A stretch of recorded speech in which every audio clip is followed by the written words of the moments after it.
shit up.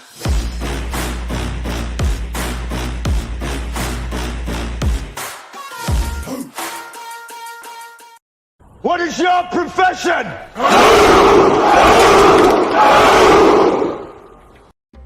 Kinuha nila yung budget ng DepEd at isa yan sa mga rason kung bakit ako nag-resign sa Department of Education.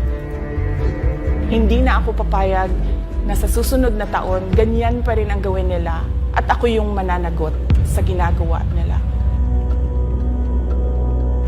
Kaya yan yung sinasabi ko, bakit pa tayo mag-question and answer dito para atakihin niyo ako? Ang masusunod lang naman sa budget, 2 tao lang. Diba? Ang susunod nun na halimbawa ko ay yung budget ng Office of the Vice President. Kung makikita nyo, September 2023, merong lumabas na press release ang Makabayan Bloc. Sabi nila, may meeting kami with Congressman Martin Romualdez. Pinag-uusapan namin ang pagtanggal ng confidential funds. September yon. Pagkatapos noon, nagkwento sa akin ng isang congressman. Sabi niya, lumapit daw sa kanya si Congressman Ko at sinabihan siya na tatanggalin namin ang confidential funds ni Inday Sara. Hindi ba siya magagalit? Ang sagot naman sa kanya nung kaibigan ko na congressman, alam mo, si Inday Sara, walang pakialam sa pera yan. Magtatrabaho yan, kahit anong budget. Alam niya yan. Dahil alam din yan, limitado ang pera ng gobyerno. Kaya magtatrabaho yan. Trabaho lang ang gusto niyan. Sinabihan siya. Inulit pa niya yung tanong. Tinanong niya yung congressman, sigurado ka ba na hindi magagalit si Inday Sara? Sabi niya, hindi. Kaya kung makita ninyo, doon sa budget hearing ng Office of the Vice President, ay dinefend namin ng maayos kung paano gagamitin ang confidential funds. Napapabilis ang trabaho, napapadali ang trabaho, dahil nakatarget yung mga proyekto. Pero pagkatapos nung plenary namin sa House, ay kaagad na lumabas, di ba? Walang 2 oras lumabas ang statement ni Congressman Zaldico. Ano sabi niya? Unanimous decision ng party leaders under the leadership of Congressman Martin Romualdez, tatanggalin namin ang confidential funds. At para hindi halata na inaatake nila ako, tinanggalan din nila yung mga iba pang mga departments ng kanilang confidential funds. So nakikita nyo, bumulong ang Makabayan Bloc kay Martin Romualdez.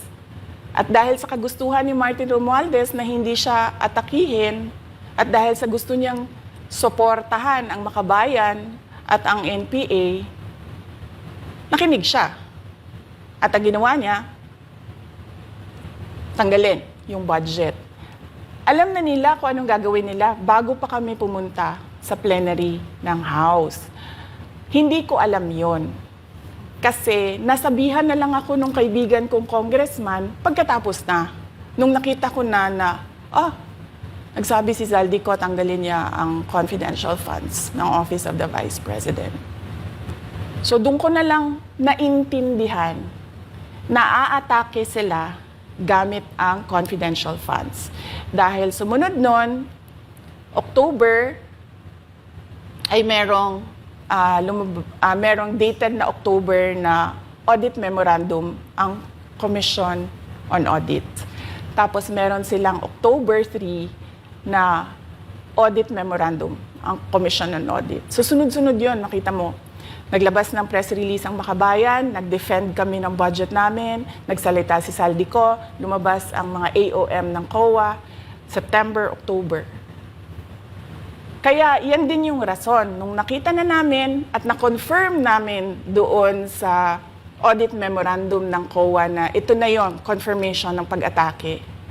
Kasi hindi pa kami confirm doon sa unang tanggalin namin yung confidential funds sa OVP. Ang kumpirmasyon namin noong nagba-budget hearing sila At doon sa budget hearing, tinatanong nila, oh, may AOM na ba? Oh, may AOM na ba? At nakita namin lumabas na. Yun yung confirmation namin na ito yung pag-atake. Kaya nung fourth quarter ng 2023, hindi na ginamit ng Office of the Vice President at ng Department of Education ang confidential funds. Kasi sabi ko sa kanila, kahit gaanong tamang gamit natin dyan, gagawan nila ng mali yan. Bubutasin nila yan at aatakihin tayo gamit ang confidential funds. At ang patutuon nito, kung makita ninyo, noong House hearing, noong August 27, 90% ng mga tanong, confidential funds. Kahit na 2024 at 2025, wala ng confidential funds ang Office of the Vice President. So yan yung explanation ko, mahabang explanation ko, bakit pa tayo mag-question and answer? Para atakihin ninyo ako? Tapos, alam naman nating lahat, Congressman Zaldico, Congressman Martin Romualdez lang ang nagdidesisyon sa budget ng bayan.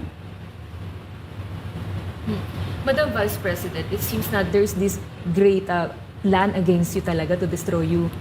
And speaking of plan, kasi during the budget hearing po, may nagsabi kasi doon ng let's stick to our plan. And you also called that person po. Ano po, can you po share about this po? Ano ba tong plan talaga nila during this budget hearing? Oo. Doon sa budget hearing na nangyari noong August 27, nakita nyo na, meron na silang nakahandang PowerPoint presentation, meron na silang nakahandang audiovisual presentation, meron na silang nakahanda na script na binabasa. At yung isa pa nga na congresswoman na sabi niya, wala akong panahon. Basta mahaba ito. Hindi ko mabasa letter per letter. Pero kung makita mo, may nakahanda siya na mga sagot sa mga sinabi namin sa Commission on Audit. Legal points na sinabi namin sa Commission on Audit. Bakit napakadelikado ng ginagawa na kinukuha ang mga dokumento ng hindi tapos at hindi final na audit. So kung makita mo, ganun yun, nakahanda sila. Makikita natin na let's stick to our plan, atakihin natin ito siya.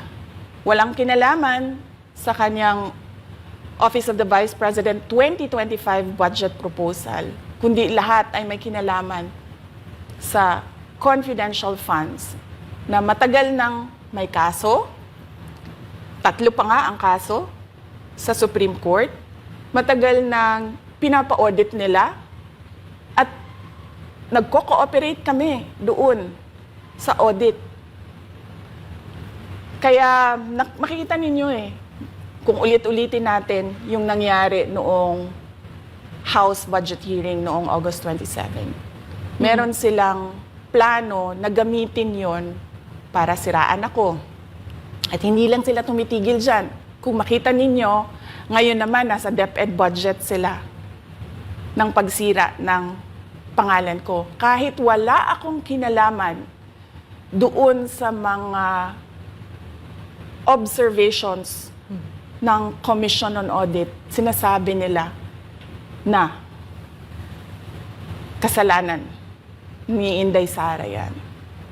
At going back po dito sa budget hearing, Madam Vice President, kasi mukhang hindi talaga nagustuhan ng mga kongresista ang inyo pong naging sagot at naglabas nga po sila ng kanilang statement about pa din dito sa confidential fund. And itong si Franz Castro, nagsabi siya dito nga daw ay posibleng ito ay isang impeachable offense. Ano pang reaction niyo dito? Hindi na bago ang usapin ng pag-impeach sa akin.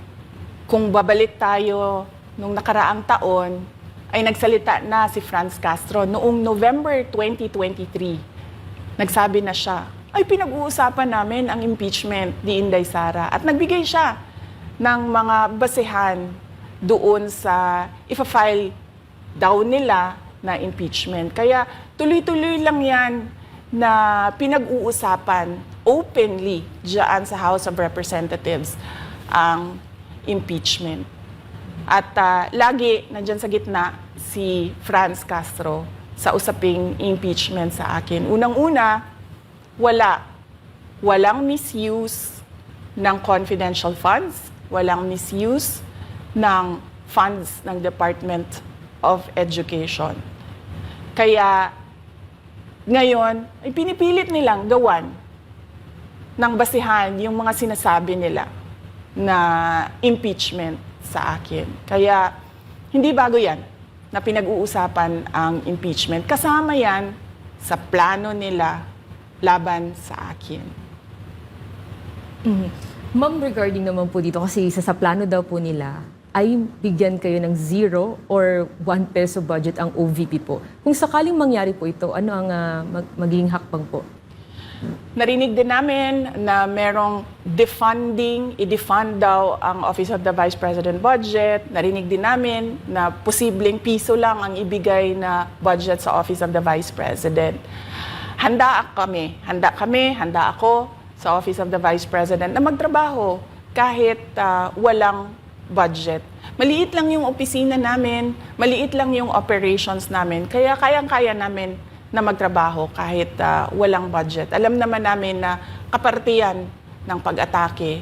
Kaya kami, tutuloy-tuloy lang din kami sa kailangan namin gawin para sa bayan. Madam Vice President, panghuli na lang po, no? Sa kabila po ng nararanasan ninyo na pag-atake, kaliwat kanan, at ang kalagayan po ng ating bansa, ano po ang inyong mensahe sa ating mga kababayan? Unang-una mensahe ko sa ating mga kababayan, huwag silang magpadala sa ingay ng politika. Kung makikita natin sa kasaysayan, lagi talagang inaatake ang Vice President dahil siya yung tinitingnan ng mga tao na baka magiging sunod na presidente. So lahat ng mga gustong tumakbong presidente ay uunahin nila atakihin talaga ang Vice President. Kaya huwag sila magpadala sa ingay ng paninira at politika. Pangalawa, isa-isahin nila ang bawat papel sa budget ng 2023 at 2024 at 2025. At pangatlo, kailangan magkaisa tayo na tumulong sa mga nangangailangan. Dumadami ang naghihirap na mga pamilya. Dumadami ang nakakaranas ng gutom. Kaya kailangan tayo, kaya kami tutuloy din ang trabaho namin kahit walang budget. Dahil alam namin na yan yung pinaka-importante sa ngayon. Na matulungan yung mga kababayan natin na naghihirap at walang makain. Yan yung totoong problema ng bayan natin. Once again, ma'am, maraming salamat po sa pagkakataong pinagkaloob niyo po sa amin at nabigyang linaw po ang mga isyong ngayon na headlines po sa iba't ibang media. Maraming salamat po ni Madam Vice President. Thank you very much. Shukran. What is your profession?